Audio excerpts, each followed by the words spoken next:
Okay, good morning, everyone, and thank you for coming out to see the panel. Today we're going to be talking about Latin American precious metals. And to kick things off, do you want to just go down the row and you can say your name and who you work for?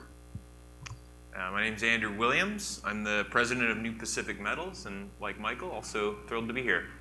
So today we're going to be chatting about politics in Latin America, the different projects that you guys are operating in, different jurisdictions, what works, what doesn't. But I want to kick things off with just a general political discussion because in North America we can sometimes be guilty, I think, of reading a headline and blanketing a whole region, kind of painting it with the same brush. So where I want to start it with each of you is from your perspective. What actually moves the needle versus what's just noise? And, how can we as a North American audience kind of filter that out? Are there different news sources that are better than others? Are there different ways of thinking about it? Are there different people that you can talk to? So, from your perspective, is it best to talk to the companies themselves? Are there different things that you think that we can look at as well? Yeah, I think that is certainly a piece of it. I think you should always try and build your mosaic from as many different sources as possible. But I'd highlight is there's really no substitute for getting on the ground yourself and getting around the country, talking with the people. And that's something, us operating in Bolivia, we find that when we bring people down, the same feedback is always, wow, I can't believe how easy it is to get around, how safe it is, how I got cell phone reception, all over the country, and hey, the food's actually pretty good, and so it's generally, I would encourage folks. I know it's costly and time intensive, but there really is no substitute to getting on the ground to really get a sense firsthand, because the media that you read, they have an agenda, they're biased, they're for-profit entities. So that would probably be the piece of advice I'd offer, is to really, if you can, make an effort to get down to site. Can you update us on what's going on in Bolivia?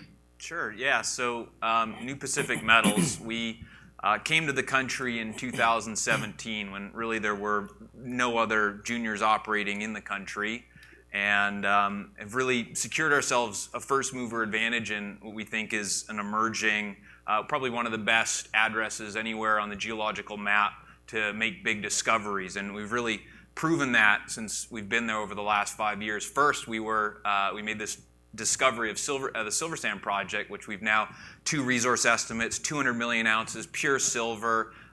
It's a high-grade open pittable project. We put a PEA study out in January of this year, and we're moving that down the track.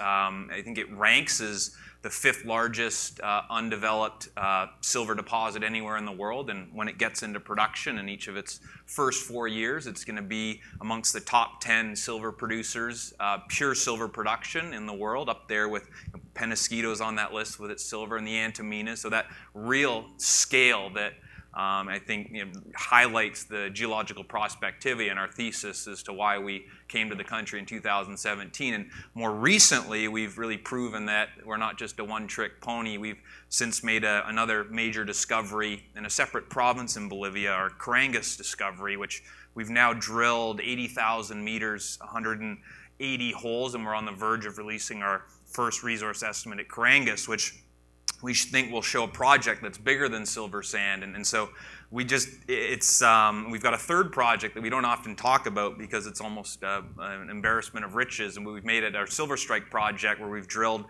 scout holes last year, finding 200-meter runs at a gram close to surface. And we continue to have an active project generation team in the country. So we feel like we're still just scratching the surface on this country that seems to be emerging with a window here for a next wave of mining and mineral development. Because really there was some fantastic mines that were built in Bolivia in the 2000s, and really the country's seen very little modern exploration since then. So we feel like we're in a very advantageous position and are continuing to deliver value by the drill bit.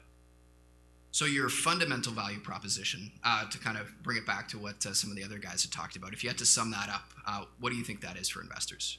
Well, I think if you just look at quantitatively our Silver Sand project, we put a PEA study out with a $700 million after-tax NPV with exploration upside. We're trading at a fraction of that. We've made this new Carangas discovery that we feel like has been largely unnoticed by the marketplace, and so we're starting to backfill our market cap with inordinate amounts of tangible value. And I think as well, just it's hard to quantify, but again, being a first mover, we've been able to accumulate some of the best people and the best grounds in the country, and so I don't think a lot of that value gets reflected in our share price either.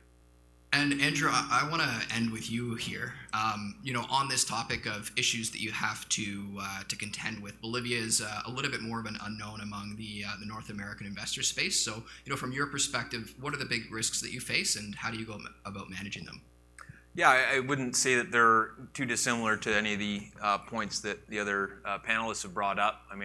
But I first would take a quick step back and just, when we sort of talk about risk, right, as investors in the resource space, typically that's defined as permanently losing your capital. I think we're all okay with the ups and downs of the commodity cycle, but that's the real risk, is the permanent loss of your capital. And it's kind of ironic if you look across the industry over the past few years, really where that's occurred is in some of the friendliest jurisdictions on the planet, like underground mining in Ontario and building new open pit mines in Ontario, and different stories in Western Australia, arguably some of the best places in the world to build mines. As far as risk is concerned, there's a lot of situations where there is a permanent loss of capital. So I think, putting this all into perspective, I think is important. And so, what can we do operating in these jurisdictions to help reduce our risk? Well, it's to find high quality deposits where the geology and the metallurgy and everything else is so good and compelling that your technical risk